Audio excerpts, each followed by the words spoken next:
Hello everyone, my name is Ritesh Pandey and in this video, we'll take up a new topic of class 12 physical chemistry. We'll talk about solutions and the topic largely is about colligative properties of a solution. Before we make headway into the topic, let's learn what the term colligative properties mean. It might be a new term to so many of you. Now colligative properties are those which depend only upon the number of solute particles, the count of solute particles. Solution we know is a homogeneous mixture of a solvent and a solute. Generally, the component which is more in amount is called the solvent and the one which is lesser in amount is called the solute. I repeat, colligative properties of a solution are those which depend only upon the number of solute particles irrespective of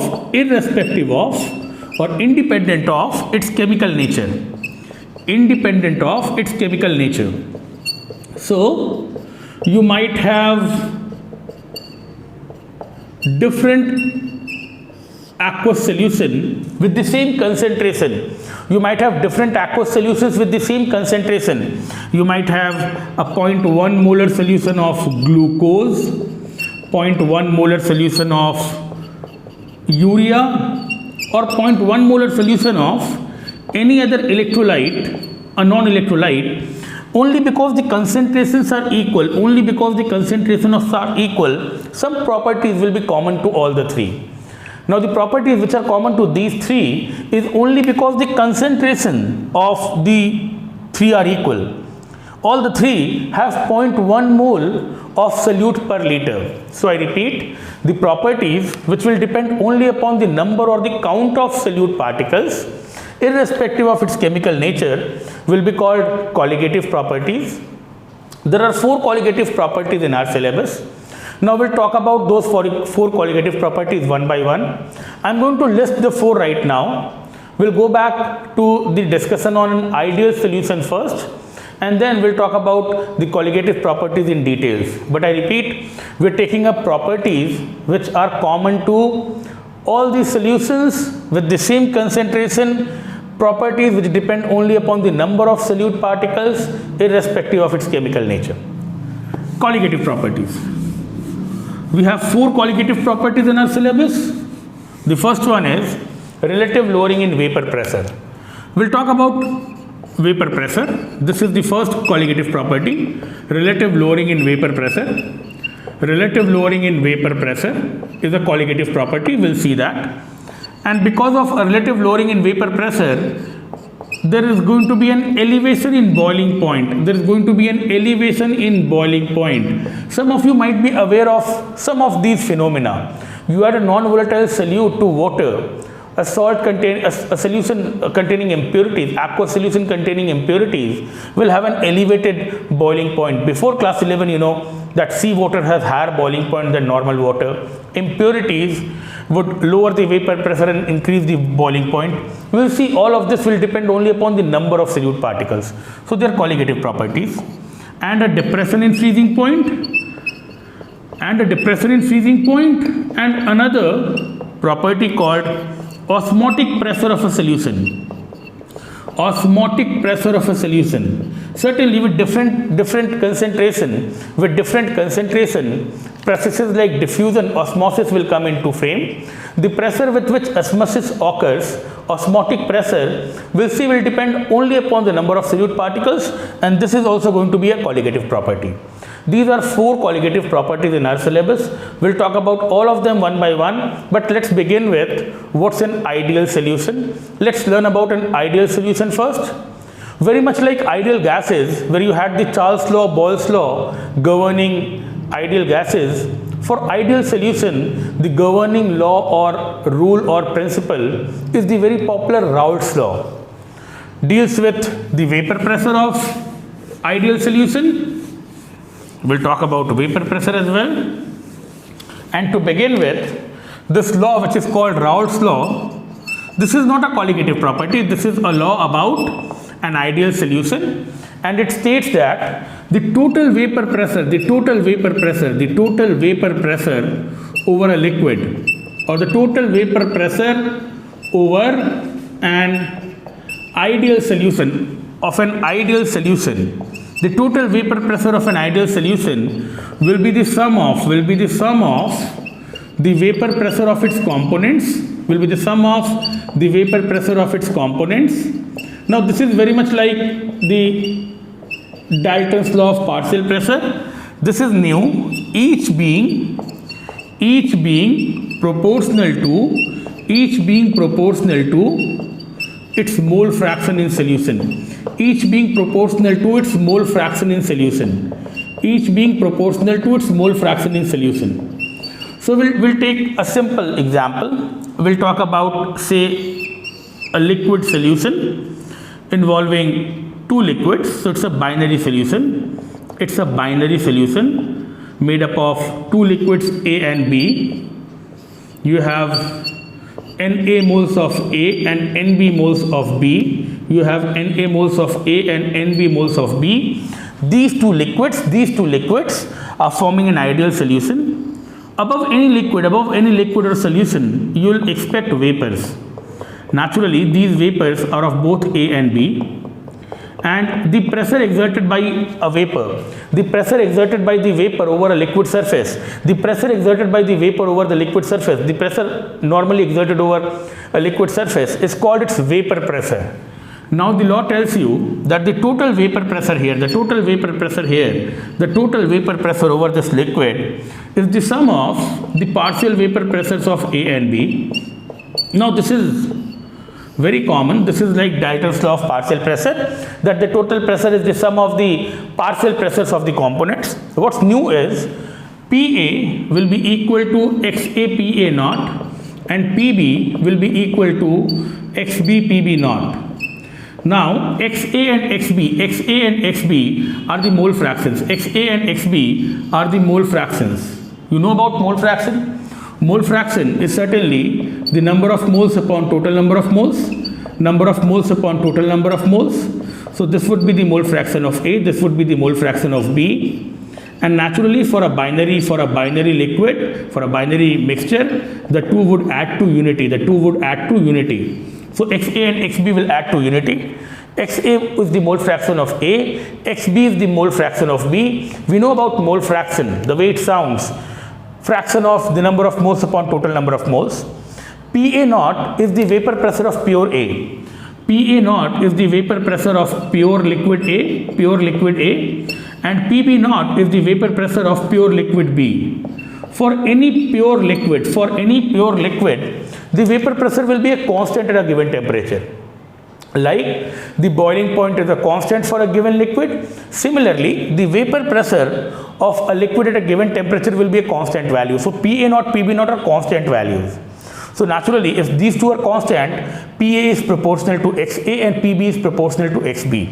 PA is proportional to XA, PB is proportional to XB. Total pressure is equal to PA plus PB. Total pressure is equal to XA PA naught plus XB PB naught. And all of this would be absolutely correct and obeyed if it's an ideal solution. This is for an ideal solution.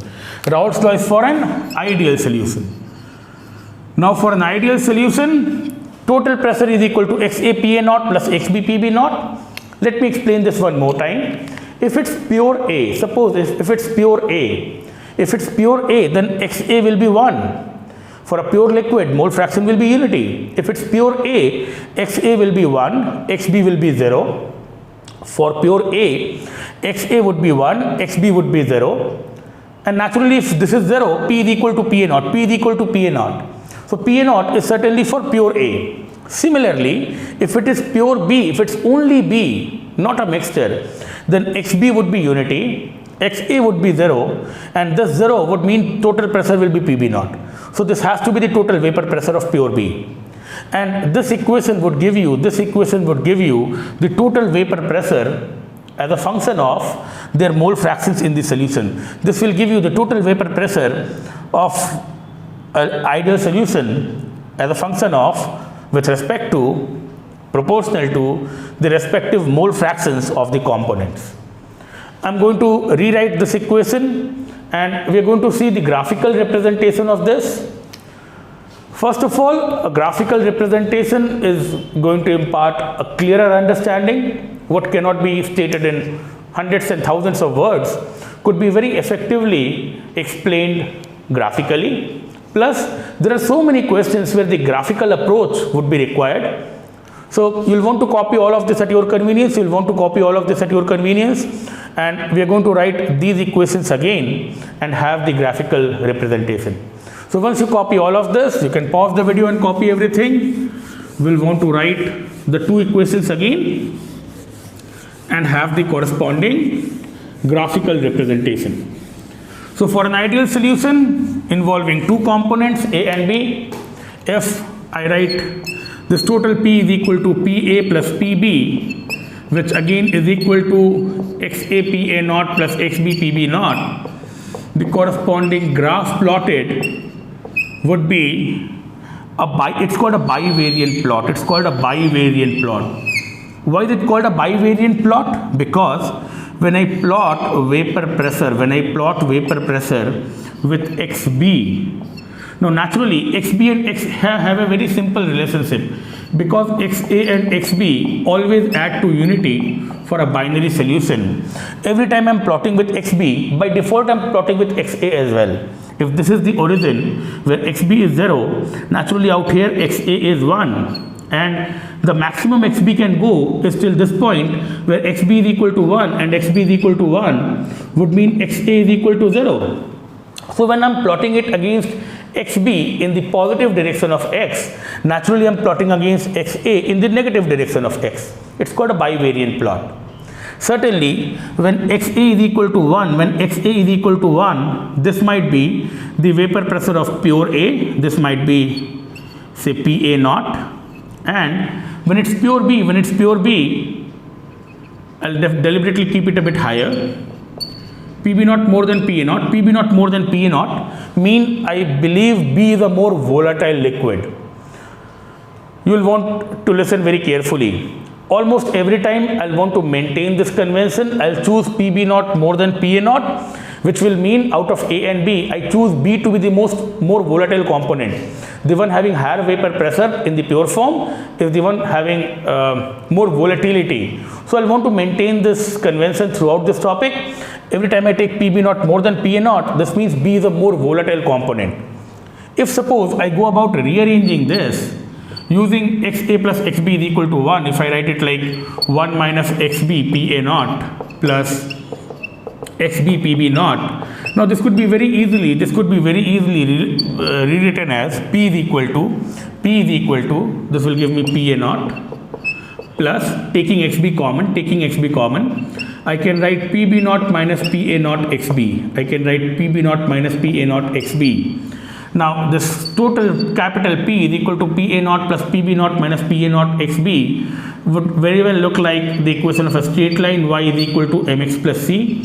Y is equal to mx plus c, where this is the x component, xb, PA naught is the y coordinate, and if this is for pure A, if this is for PA, because PA is equal to XA PA naught, this is equal to PA, and if this is equal to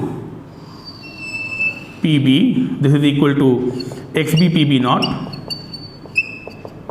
PB, y is equal to mx, starting from the origin, y is equal to mx, then this very well would be for, this would be for P is equal to, this would be for P is equal to PA naught, which is the y coordinate, plus PB naught minus PA naught, which is the slope, PB naught minus PA naught XB. This is y is equal to mx plus c.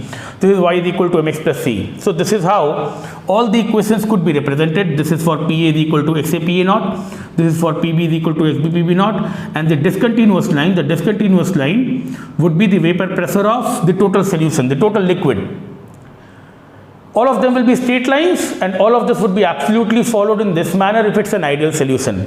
Let me choose a composition. If suppose at this point, XB is equal to 0.2. Naturally at this point, if XB is equal to 0.2, I can take XA is equal to 0.8. Now at this point, at this composition, if this is my PB, if this is my PB, naturally where it cuts here, this would be my PA, this would be my PA, this would be my PA, this would be PA, this would be PB, this would be PA, this would be PB, and PA plus PB, PA plus PB, PA plus PB, you add the two, this would be the total pressure, this would be the total pressure. So the various points in this discontinuous line, would be giving me the total vapor pressure at different compositions, and this is how all the equations could be graphically represented. The discontinuous lines gives me, this discontinuous line gives me the total vapor pressure at various compositions. This is for pure A, this is for pure B, pure A PA naught, pure B PB naught. It's a bivariant plot. You know, you'll want to copy this this graph at your convenience, and trust me, in so many problems, you know, the graphical approach would come handy. The data might be given in form of a graphical representation, and all these equations, y is equal to mx or y is equal to mx plus c, have been very clearly shown in this graphical representation. So once you have copied all of this, we'll want to move to its application. We'll want to move to its application, and we'll see how a derivation of the Raoult's law would help me with the first colligative property. You'll want to copy all of this at your convenience, and then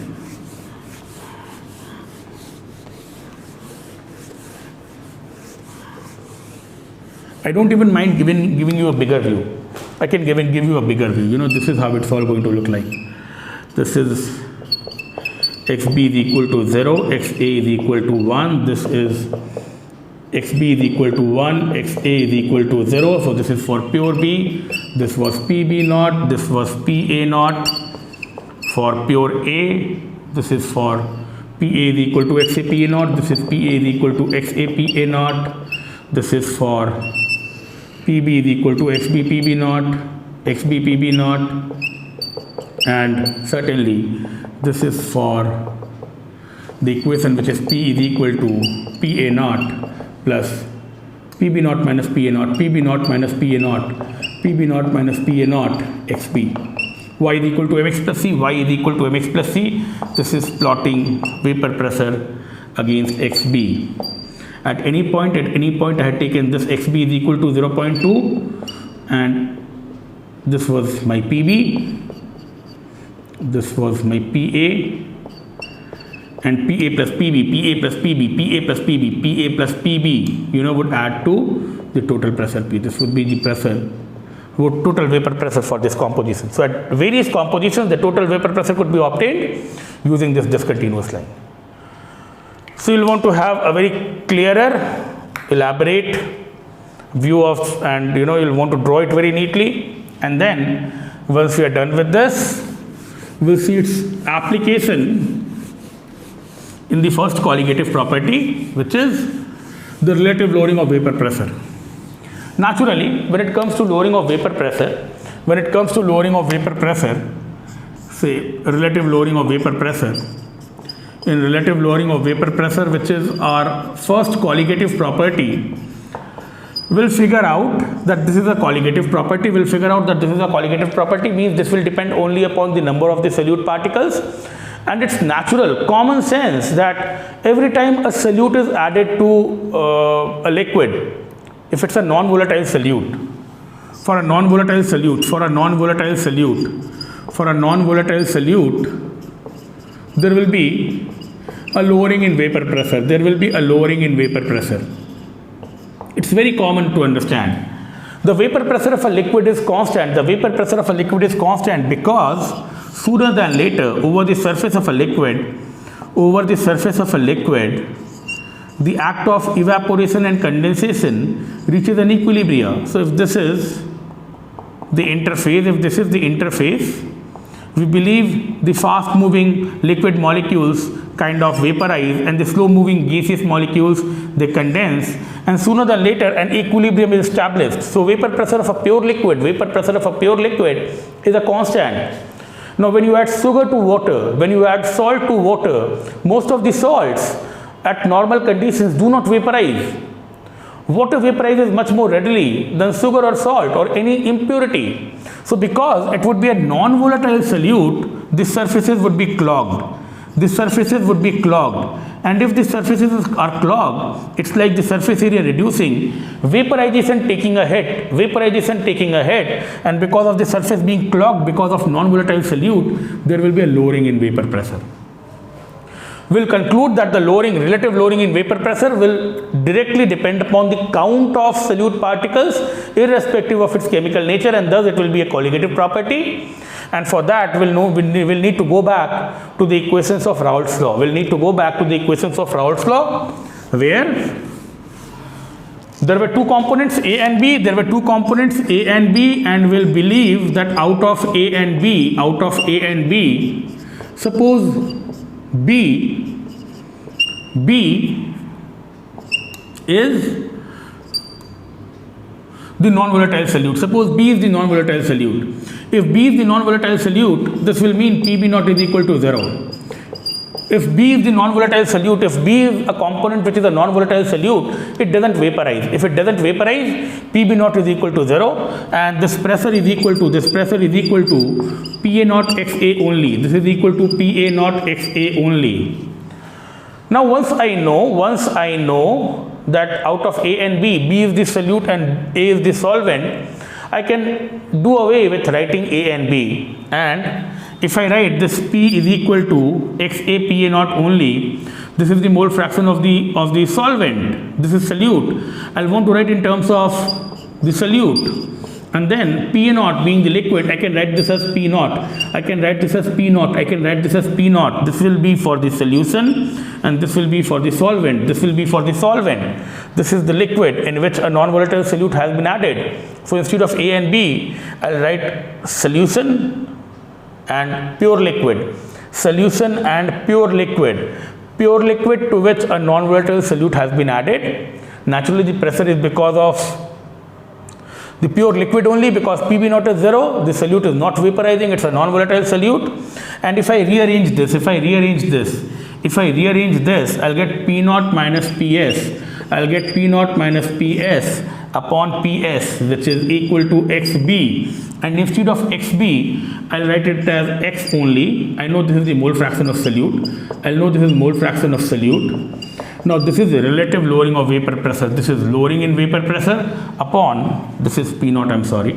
If you rearrange this, you will get P naught minus PS upon P naught as X. This can be proved, X or XB. First of all, it's a fraction. Because XB will be less than 1, PS will be less than P naught. Both mathematically and conceptually, you realize that in adding a non-volatile solute, PS will be less than P naught. This is for pure liquid to which a non-volatile solute has been added. This is the lowering in vapor pressure, pure liquid, solvent, solution upon pure liquid. This is the relative lowering. And because this relative lowering is equal to the mole fraction of solute, naturally, it could be any solute. With the same mole fraction, different solutes will bring the same lowering in vapor pressure. So it's only about the count or the number of moles upon total number of moles. It's about the count or the mole fraction of the solute. With the same mole fraction, different solute would bring the same lowering in vapor pressure. So relative lowering of vapor pressure is a colligative property. It's a colligative property because it depends only upon the number of solute particles, irrespective of its chemical nature. The same amount of solute, different solute will bring the same lowering of vapor pressure in a given liquid. Relative lowering of vapor pressure is a colligative property.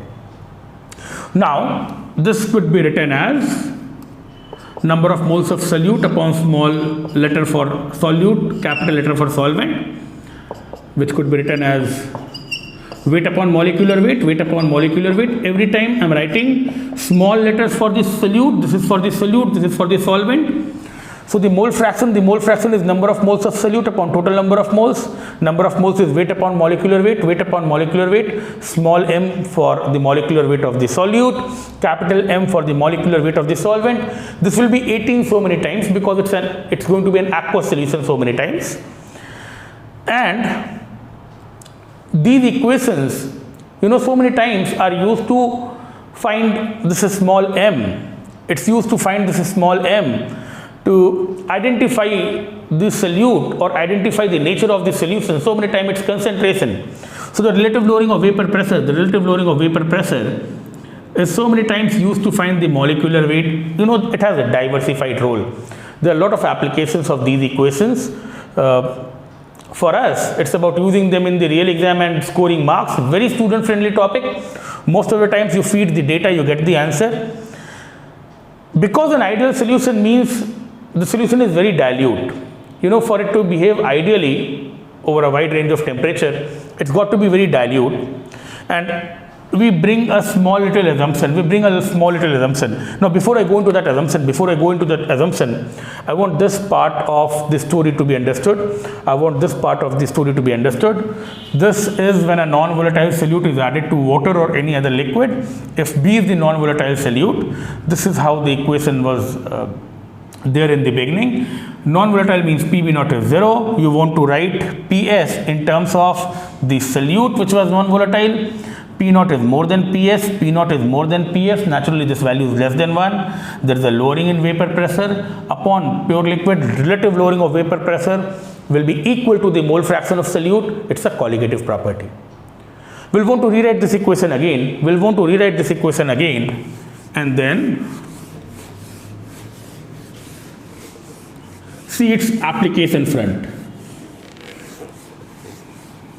So if relative lowering of vapor pressure is equal to the mole fraction of the solute, if I write P naught minus PS upon P naught is equal to small n upon small n plus capital N, or small w by small m upon small m plus capital W upon capital M. This is a little bit of dicey calculation, and because the solution is dilute, because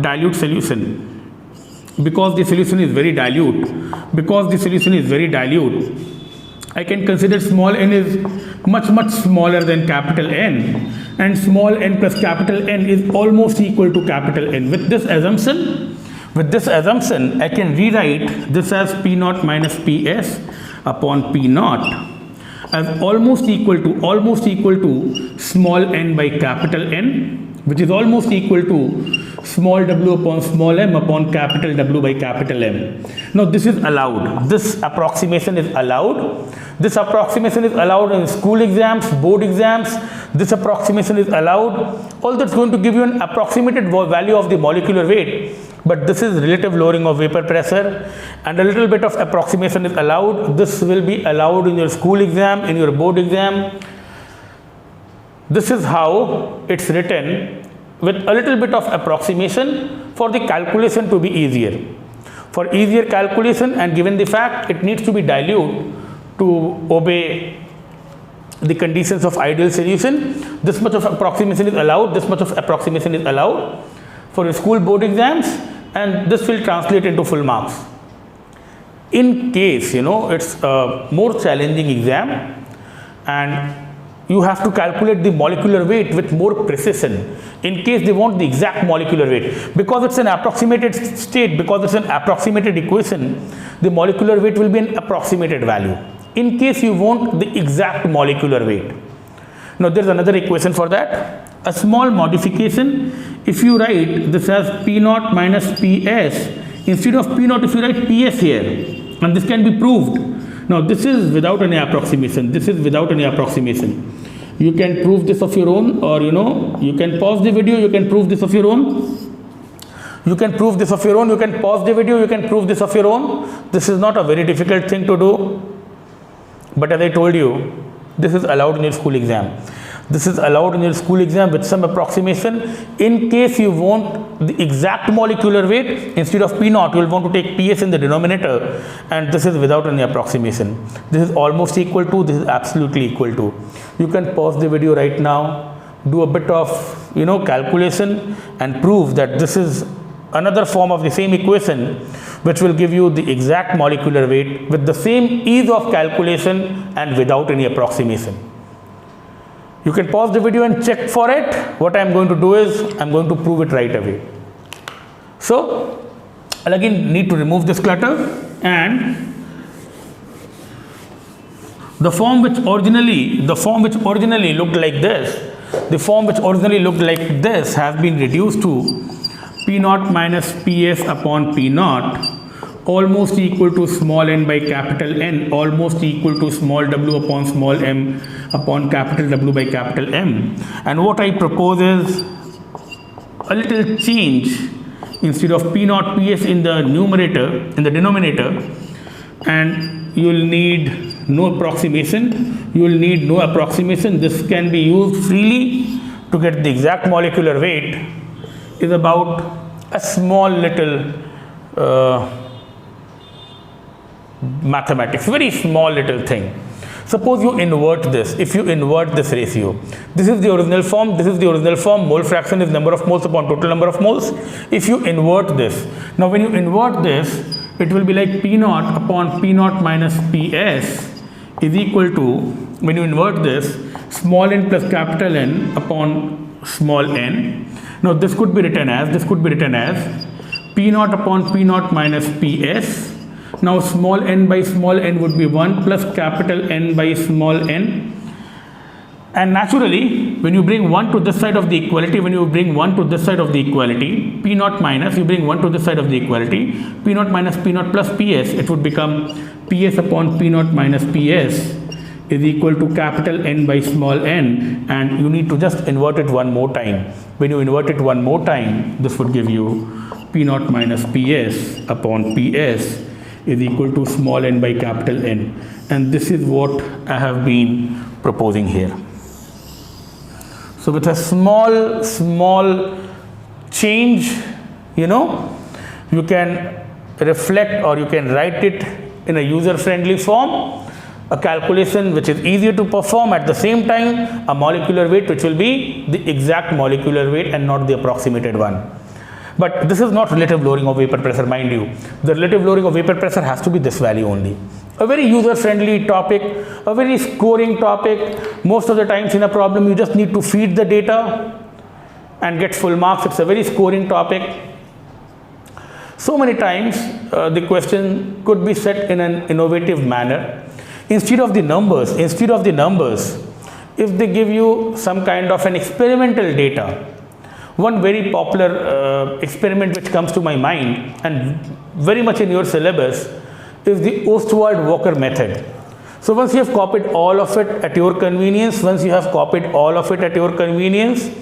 let me present another way of drafting a problem based on these ideas, which I repeat is called the Ostwald-Walker method.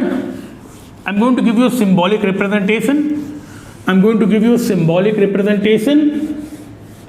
From which you have several questions which have come in the exam over the years. And first of all, it's called Ostwald-Walker method. And it's about an arrangement of glass bulbs. Suppose there is an arrangement of glass bulbs of this kind, then another set here,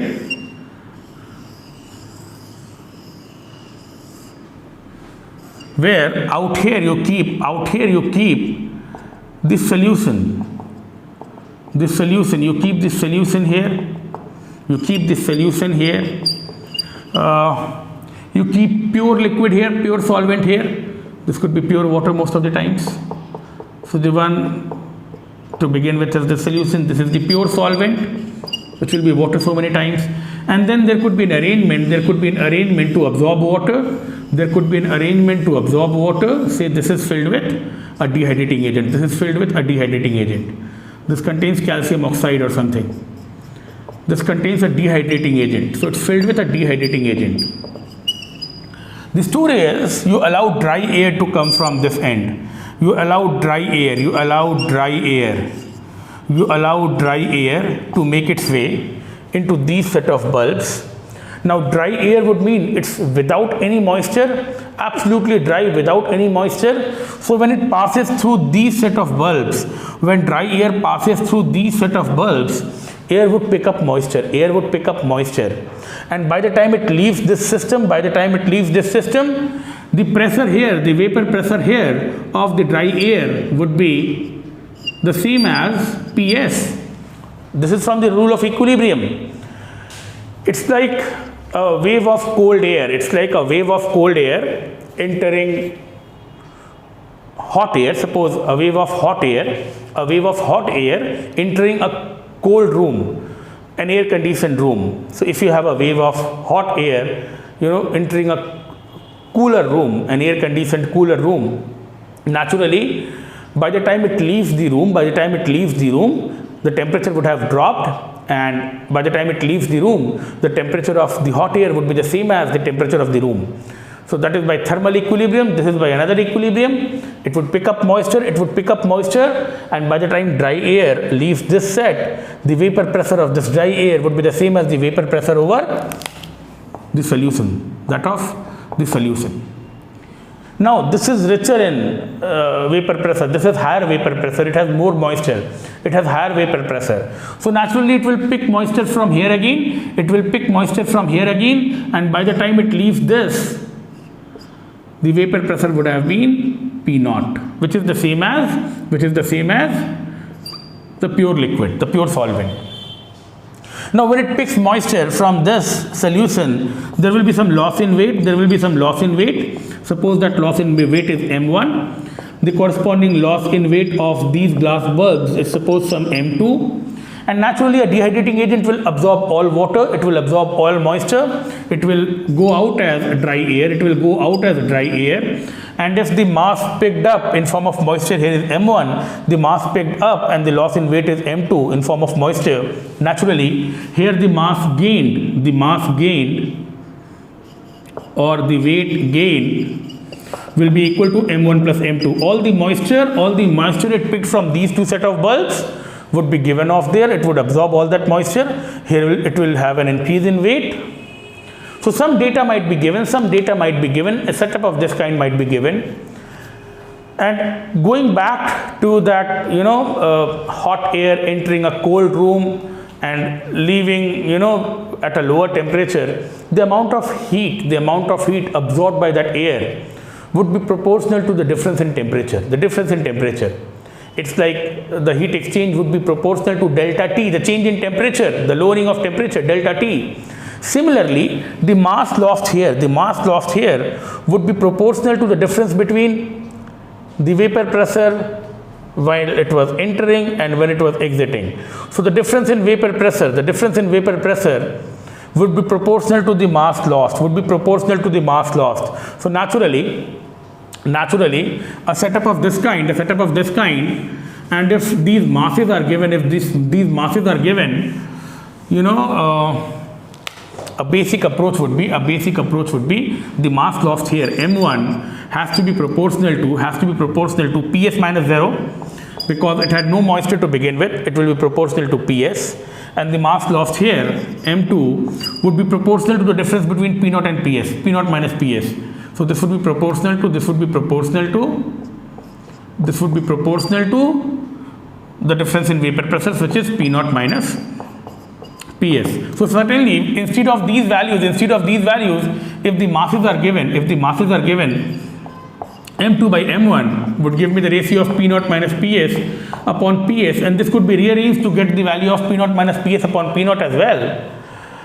So even in terms of the loss in weight of these bulbs in an experimental setup of this kind, the problem could be drafted, and all it takes is that much of aptitude to relate the experimental data with the data required to solve the question. Like I told you here, M1 and M2 could be related to P naught Ps, where the loss in weight or the amount of moisture picked up has to be proportional to the difference in the vapor pressure while entering and exiting the system. And with this, the corresponding equation could be drafted, and maybe the molecular weight of the solute kept here could be calculated, that unknown molecular weight can be calculated. What I recommend is, with this bit of information, we can get started with the elementary problem solving on colligative properties. We'll talk about the rest of the colligative properties like elevation in boiling point and depression in freezing point and osmotic pressure in the upcoming videos. But this will get us started with the basic elementary problems involving this colligative property, and I promise in the upcoming videos we'll want to complete all the colligative properties at one go. This is hardly the beginning when it comes to a topic like solutions and physical chemistry. Certainly when we go into the case of non-ideal solution, a lot needs to be learnt and taught. There is a scope of huge learning in terms of so much of heterogeneous equilibria, and as I told you, this is hardly the beginning. Let's get started with basic problem solving, and let's begin all of this with a lot of energy and a lot of enthusiasm. This much for the time being. See you in the next class. Thank you so much.